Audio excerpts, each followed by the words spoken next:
Hello students, good morning. कल हम लोगों ने एडवेंट ऑफ यूरोपियन कंपनीज के अंतर्गत इंडो पुर्तगीज ट्रेड को देखा था और इसी कड़ी में दूसरा प्रमुख यूरोपीय व्यापारी जो भारत आए दे वे डच, वो डच थे और भारत में पुर्तगालियों के साथ इनकी भी व्यापारिक प्रक्रिया की शुरुआत हुई और इन्होंने पुर्तगाली व्यापार के एकाधिकार को समाप्त कर दिया। लोग देखते हैं कि कैसे कैसे डच अपनी व्यापारिक गतिविधियों को आगे बढ़ाया और फिर डच शक्ति को भी अंग्रेजों ने प्रतिसंतुलित कर दिया। डच मुख्यतः भारत के पूर्वी तटों पर व्यापारिक कोठियों की स्थापना की थी। बाद के दिनों में भारत के पश्चिमी तट पर जैसे सूरत आदि के क्षेत्र में इन्होंने अपनी फैक्ट्री स्थापित की थी। तो Dutch United east India company was formed in 1602। Dutch United east India Company की स्थापना 1602 में की गई थी। राइट, 1602 में।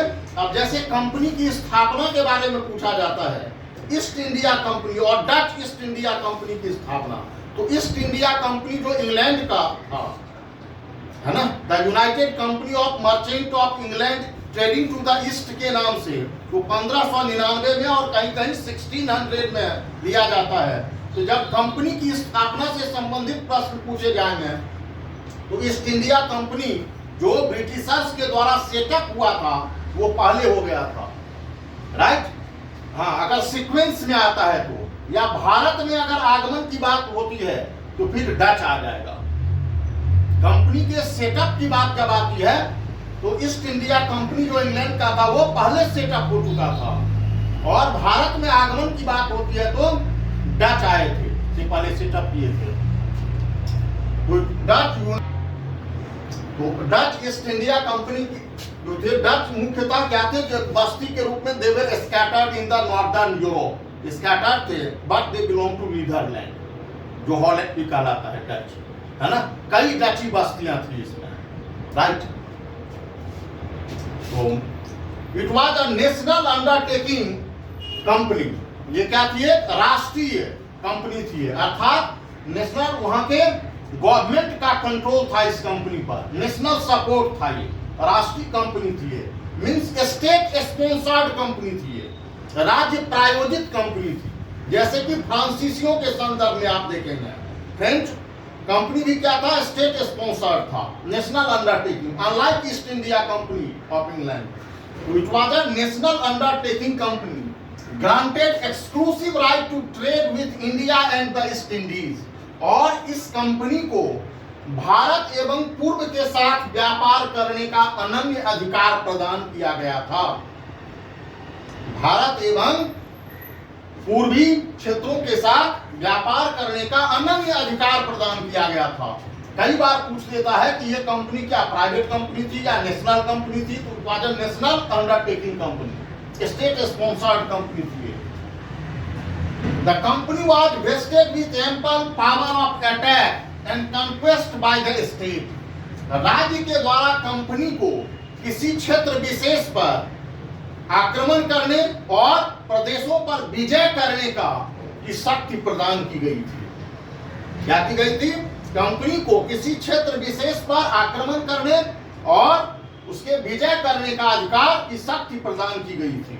कहाँ, नेटिव, वहां के द्वारा, गवर्नमेंट के द्वारा। इन 1605 में Dutch established first factory eight Masulipatnam. Bharat में डचों ने अपनी पहली फैक्ट्री 1605 में कहां स्थापित किया था, मसूलीपट्टनम, आंध्र प्रदेश, कोरोमंडल कोस्ट पर। कोरोमंडल कोस्ट क्या है, पूर्वी तट, near mouth of river Krishna, Krishna नदी के मुहाने पर, किस नदी के मुहाने पर, कृष्णा नदी के मुहाने पर मसूलीपट्टनम बंदरगाह, वहीं सेटअप किया था। Other important factories were setup at Pulicat, Orissa, Pulicat में। अन्य महत्वपूर्ण जो फैक्ट्री थी, फैक्ट्रीज क्या होते थे, they were the warehouses, godown होते थे, were setup at Pulicat, Surat. Surat क्या, गुजरात का क्षेत्र, पश्चिमी क्षेत्र, कराईकल क्षेत्र, चिनसुरा बंगाल का क्षेत्र, कासिम बागा बंगाल का क्षेत्र, पटना बिहार, बालासोर उड़ीसा का क्षेत्र एंड नेगपत्तनम तमिलनाडु का क्षेत्र, है ना। ये सब मेजर क्या थे, डचों के फैक्ट्रीज थे जहां वे वस्तुओं को इकट्ठा करते थे या बाहर से लाते थे, फिर उनका वो एक्सपोर्ट करते थे। टिल 1689 1689 तक Pulicat was the chief centre of Dutch at Coromandel coast, but it was superseded by Nagapattinam acquired from the Portuguese in 1659। 1689 तक पुलिकट कोरोमंडल के तट पर डचों का मुख्य व्यापारिक केंद्र हुआ करता था, मेन सेंटर हुआ करता था। लेकिन 1659 में 1689 तक 1659 में डचों ने नेगपत्तनम का क्षेत्र पुर्तगालियों से प्राप्त किया था। पुर्तगाली जो थे उनसे उसने प्राप्त किया था, एक्वायर्ड किया था इन 1659 नेगपत्तनम को। उसके बाद Nagapattinam became the chief centre of trade. डचों ने 1659 में पुर्तगालियों से नेगपत्तनम के क्षेत्र को प्राप्त किया और 1689 तक पुलिकट बना रहा था मुख्य व्यापारिक केंद्र। उसके बाद नेगपत्तनम ही उसको सुपरसीड करके मुख्य व्यापारिक केंद्र बना। They ended the monopoly of Portuguese trade in India। डचों ने भारत में पुर्तगालियों के व्यापारिक एकाधिकार को समाप्त किया। पहले लगभग 100 वर्षों से पुर्तगाली ही व्यापार किया करते थे, तो डचों ने क्या किया, भारत में पुर्तगालियों के व्यापारिक एकाधिकार को समाप्त कर दिया। Their export items वे, इनके भी जो निर्यात की मदें थी, स्पाइसेस जो मसाले थे, क्लॉथ वस्त्र, खास करके क्लॉथ का जो ट्रेड था, इसको वाइड स्प्रेड बड़े पैमाने पर इंडियन क्लॉथ को एक वर्ल्ड मार्केट प्रोवाइड किया डचों ने। मसालों के द्वीप में वे कपड़े ले जाते थे, भारतीय टेक्सटाइल, और वहां से मसाले भी खरीदते थे, इसके बदले में एक्सचेंज करते थे क्लॉथ से स्पाइसेस को। इंडिगो, नील, सॉल्ट पीटर, सोरा और फिर सिल्क रेशम को, राइट। तो ये इनके निर्यात की मदें थी। They got favorable support from ruler of Golconda. डचों को गोलकुंडा के शासकों से अनुकूल सहयोग और समर्थन प्राप्त हुआ। और गोलकुंडा की स्थिति क्या, आंध्र प्रदेश के क्षेत्र में है ना। गोलकुंडा की स्थिति पूर्वी तट के साथ लगा हुआ, इसीलिए they set up their factories mostly in the Coromandel coast, Coromandel के तट पर। तो गोलकुंडा के शासकों से इन्हें अनुकूल सहयोग और समर्थन प्राप्त हुआ। They also got favorable or फरमान, they also got फरमान from Mughal empire Jahangir and Shahjahan. इन्होंने व्यापार करने के लिए मुगल शासक जहांगीर और शाहजहां से फरमान को प्राप्त किया था, राइट। मुगल शासक जहांगीर और शाहजहां से फरमान को प्राप्त किया था। फरमान क्या होता था, एक तरीके से आदेश होता था शासकीय। So they allowed to trade on west coast from Burhanpur to Cambay.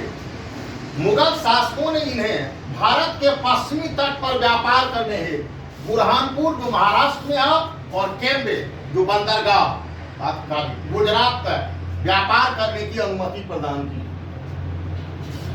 Shahjahan allowed him to trade in Bengal and Surat. Shahjahan ने इसे बंगाल और सूरत में व्यापार करने की अनुमति प्रदान की। इन 1638 1638 में Shahjahan allowed him to trade of salt feeder।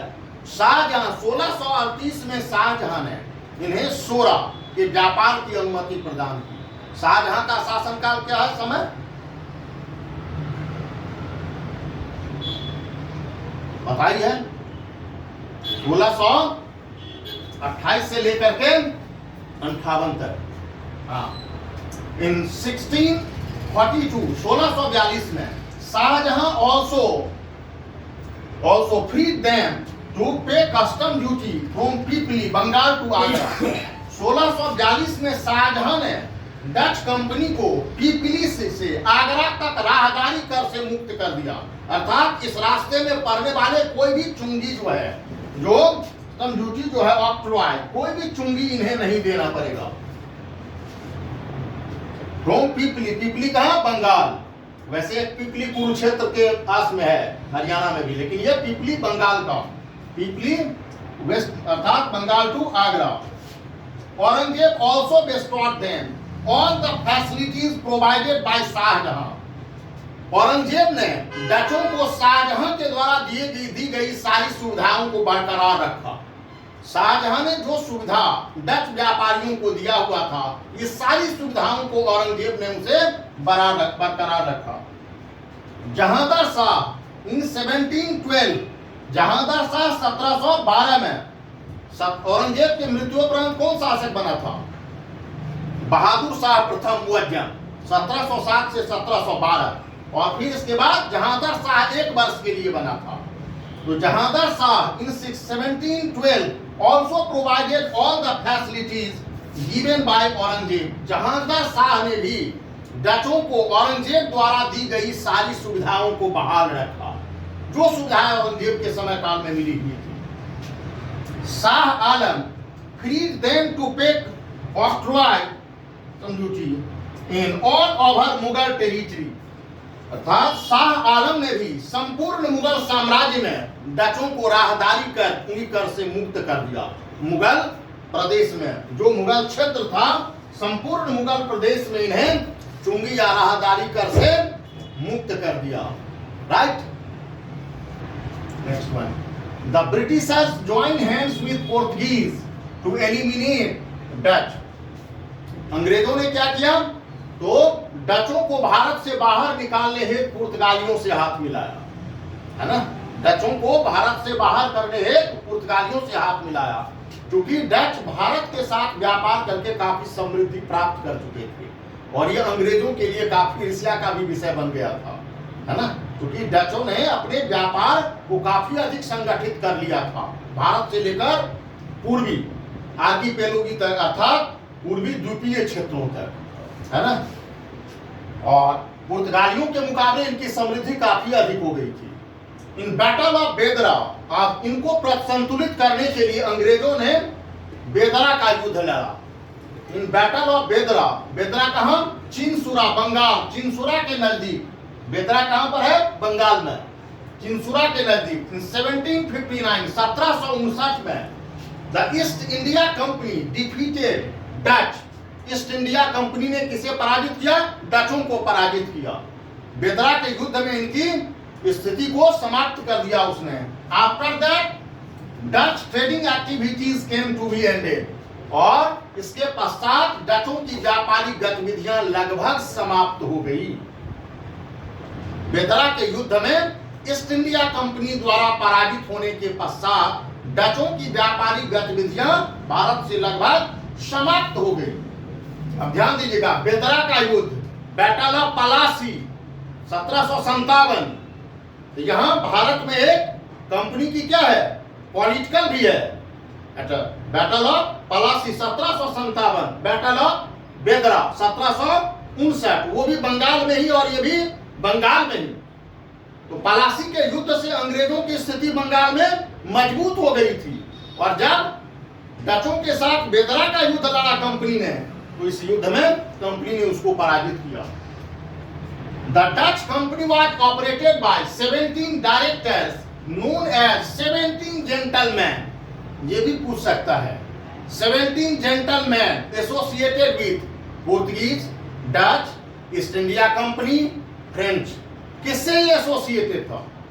तो नेशनल अंडरटेकिंग कंपनी था ये, और डच कंपनी 17 निदेशकों के द्वारा संचालित होती थी।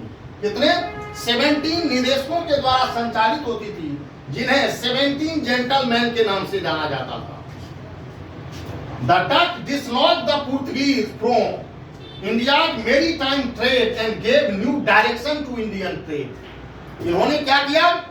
पुर्तगालियों का भारत के साथ जो समुद्री व्यापार था, मैरीटाइम ट्रेड, समुद्री व्यापार, उसको समाप्त किया तथा भारतीय व्यापार को नई दिशा प्रदान की, ट्रेड पैटर्न को। कैसे?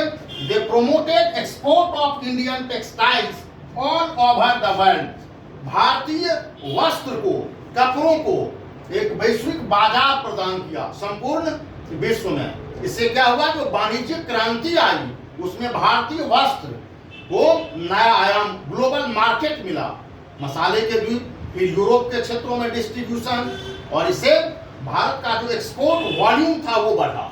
राइट, भारत का एक्सपोर्ट वॉल्यूम बढ़ा। और इसके पश्चात हम लोग ईस्ट इंडिया कंपनी को देखेंगे नेक्स्ट क्लास। पोर्तुगीज, ब्रिटिशर्स और डच, ये जो तीनों यूरोपीय कंपनियां थी, इनके स्वरूप की स्थिति को आप देखेंगे। पुर्तगाली भारत में सबसे पहले आए, है ना, अंग्रेज इनके बाद आए, डच पहले आ चुके थे। लेकिन तीनों को अगर आप देखेंगे तो जैसे पुर्तगीज जो कंपनी थी ये नेशनल अंडरटेकिंग भी नहीं थी पुर्तगालियों की, इसीलिए यह निजी क्षेत्र से संबंधित थी और इनका जो एडमिनिस्ट्रेशन था वो अच्छा था, और इन्होंने मिलिट्री बेस सेटअप किया था, खास करके नेवल बेस सेटअप किया था कहाँ, इंडियन ओशन में। और इसी के बदौलत इन्होंने पहले अरब व्यापारियों को इस क्षेत्र से बाहर खदेड़ा था। राइट, डच ने भी पुर्तगालियों को भारतीय समुद्री व्यापार से दे दिया था, लेकिन अंग्रेजी ईस्ट इंडिया कंपनी के मुकाबले इनकी नौसैनिक शक्ति जो थी उतनी प्रबल नहीं थी। इसीलिए डचों को बाहर निकालने के लिए प्रारंभ में अंग्रेजों ने पुर्तगालियों से हाथ मिलाया और डचों को बाहर भारत कर दिया, और पुर्तगाली भारत में कुछ बस्तियों को प्राप्त करके संतुष्ट हो गए थे। इन्होंने अपनी गतिविधियों को अधिक नहीं बढ़ाया था। एक तो डच पहले से ही पुर्तगालियों को कमजोर कर दिया था, और इससे भारत में जो बस्तियां इनकी बची हुई थी इससे वे संतुष्ट थे, और अंग्रेजों ने इनको अपरूट करने में पुर्तगालियों से सहयोग को प्राप्त किया था। राइट, इनको अगर आप देखेंगे तो ये भारत के पश्चिमी तट पर, वेस्ट कोस्ट पर अधिक एक्टिव थे।